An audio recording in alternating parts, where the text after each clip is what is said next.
ফতুল্লা থানা বিএনপির সম্মানিত ভাইস চেয়ারম্যান শ্রদ্ধাভাজন বড় ভাই হাজী মোহাম্মদ শহীদুল্লাহ, আজকের অনুষ্ঠানের প্রধান অতিথি, এক সময় রাজপথের সংগ্রামী নেতা, সাবেক ছাত্র নেতা, নারায়ণগঞ্জ জেলা ছাত্র দলের আহ্বায়ক, যিনি আন্দোলন সংগ্রামের অত্যন্ত দুঃসময়ে যিনি নেতৃত্ব দিয়েছেন।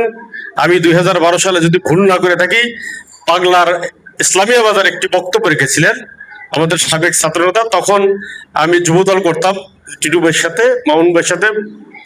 তখন আমি তার বক্তব্য শুনে তার প্রেমে পড়েছিলাম।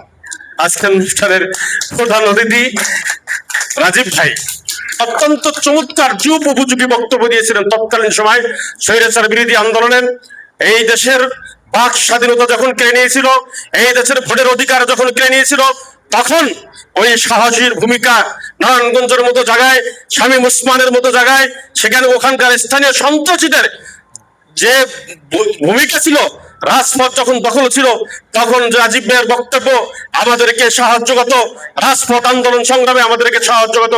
এই জন্য আমি জাতীয়তাবাদী দল একজন কর্মী হিসেবে আমি আজকের এই অনুষ্ঠানের প্রধান অতিথিকে আমি আমার ব্যক্তিগত পক্ষ থেকে ধন্যবাদ ও মোবারক জানাচ্ছি। সংগ্রাম উপস্থিতি, আজকের যে অনুষ্ঠান, এই অনুষ্ঠানটা একটি পুরস্কার বিতরণ অনুষ্ঠান। এই কবি নজরুল ইসলাম এর জন্মবার্ষিকী উপলক্ষে অনুষ্ঠান। কবি নজরুল যে আজ থেকে কত বছর আগে বলেছিল যে থাকবো না আর বদ্ধ করে, দেখবে এবার জগৎটাকে কেমন করে ঘটছে মানুষ যুগ হতে যুগ যুগান্তরে, যে যে ভাষাগুলা কবি নজরুল বলেছিলেন, আজকে তার উদাহরণ হিসেবে আজকে দেখতে হয়। আর এখনকার যে কবি, এই যে কবি নাস্তিক যে কবিগুলো ছিল বিগত স্বৈরাচার আমলে, উনি বলেছিলেন, কবি শামসুর রহমান মনে হয়, ফজরের আজান যে সময় শুনি বেশ্যায় আমার খরিদ্দার ডাকে, এই ধরনের কবিদেরকে এই আওয়ামী সরকার জাতীয় পুরস্কার দিয়েছে। ধিক্কার জানাই যারা ফজরের আজান শুনলে যাদের খরিদ্দার ডাকে।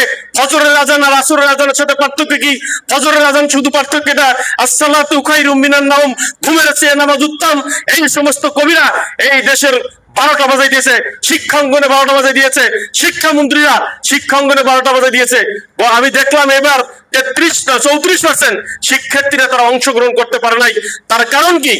বিগত যে স্বৈরাচার আমল ছিল, যে গভর্নমেন্ট ছিল, সেই গভর্নমেন্টের আমলে লেখাপড়া এই দেশ থেকে একটা ধ্বংসের দ্বার প্রান্তে গিয়েছিল। আজকে আমাদের শিক্ষামন্ত্রী মিলন ভাই সহ যারা অত্যন্ত সুন্দর যুব উপযোগী সিদ্ধান্ত নিয়ে খুব সুন্দরভাবে পরীক্ষা পরিচালনা হচ্ছে।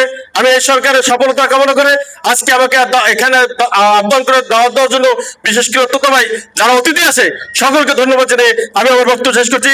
আল্লাহ হাফেজ। বাংলাদেশ জিন্দাবাদ, বাংলাদেশ জাতীয় দল জিন্দাবাদ, শহীদ জিয়া অমর হোক, দেশ নেত্রী বেগম খালেদা জিয়া অমর হোক। আসসালামু আলাইকুম।